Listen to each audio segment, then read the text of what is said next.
Hey, what's going on, everybody? This is Theodore Campbell.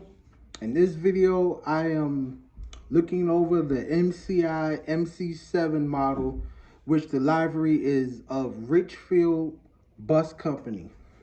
Now, I personally don't know much about this bus company at all, but I Googled them and they're from Bloomington, Minnesota, which makes sense because I never lived nowhere near there for me to see any of their coaches.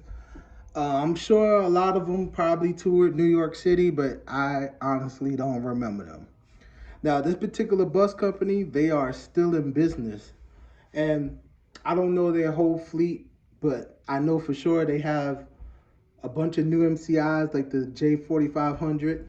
And actually, iconic replicas and also diecast have replicated the MCI J45 new version of their coach that they have presently. So I don't have that bus, but I am looking over their older bus. So again, this is a MCI MC-7. We'll look at the box first. Now, most of the box is pretty much the same. You know, they change up the look with different designs, but they always make sure they let you know that it's made by iconic replicas.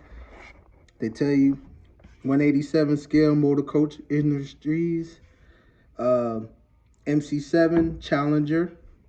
That's the nickname that they was calling the MC-7. But you know, that's for you bus enthusiasts.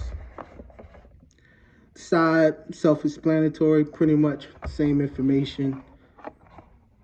Most iconic replica boxes on the back, they give you a brief description of the bus.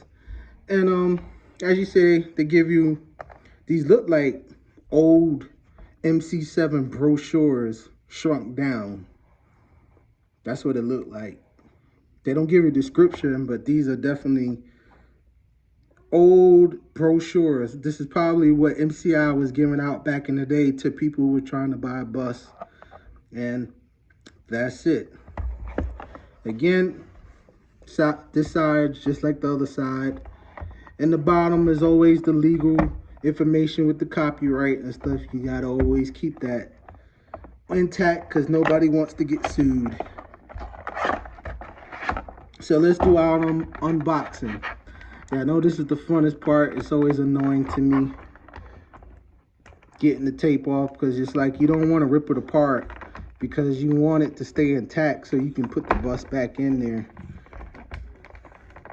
So it's like you want to take the tape off and stuff just enough to get it open, but not too crazy so that you can get it back in there.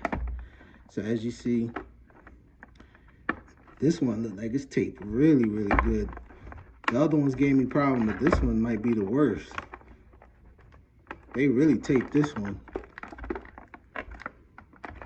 Yeah, they taped it from end to end. Bear with me, people. This is actually my first time taking this one out the box. That's probably why it's so difficult. The other ones I opened previously before the video, but this one is my first time opening it. So that's probably why it's taking so long. It's just one little piece of tape that's holding it on. It's funny how when you want tape to hold on, it doesn't, but when you try to get it off, it wants to give you a hard time. And look, now the other side, now the other side retaped itself. Isn't that funny? Isn't that funny? Let's get this thing out so these people can see it. All right, that should be good enough. There we go.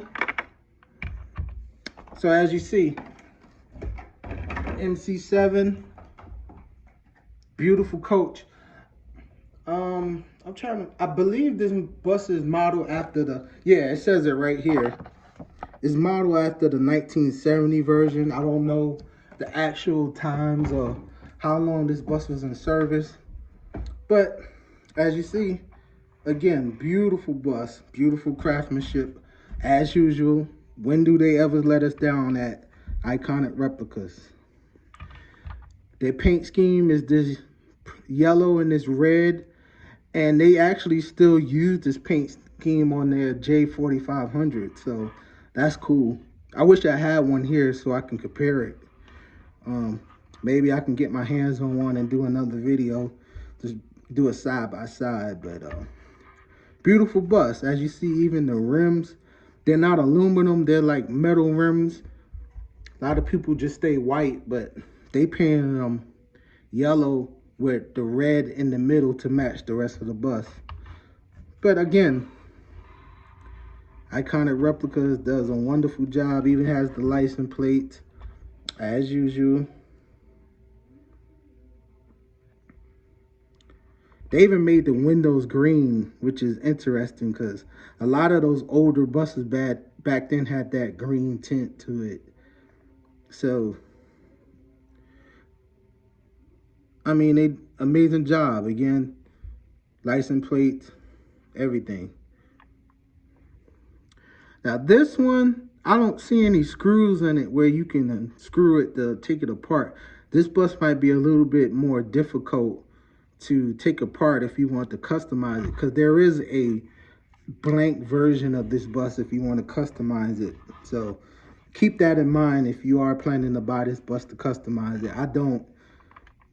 Of course, there's always a way to take it apart, but usually the buses have a screw right here and a screw right there, which makes it easier just to unscrew it and take it apart. But I don't see that on this bus, as you see. So, I mean, this bus is self-explanatory. Like I said, it's MCI, 1970 MCI, MC-7, and the bus company is Richfield Bus Company out of Bloomington, Minnesota. And what I can do is show you an MC-9 right next to it. Of course, that's the Greyhound that we've been talking about all along. And naturally, they have an MC-7. Of course, they're going to have an MC-8 before they get to the 9.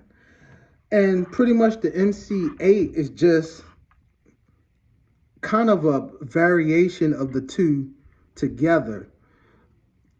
The only differences that I know, because this is actually before my time, I have drove MC-9s, and I actually did drive an MC-8 once in the past, but from my knowledge, and like I said, I'm not a bus guru, especially with older buses, but from my from trying to remember, what I can say would be the biggest difference between an MC-7, 8, and 9 is they're pretty much the combination of the two.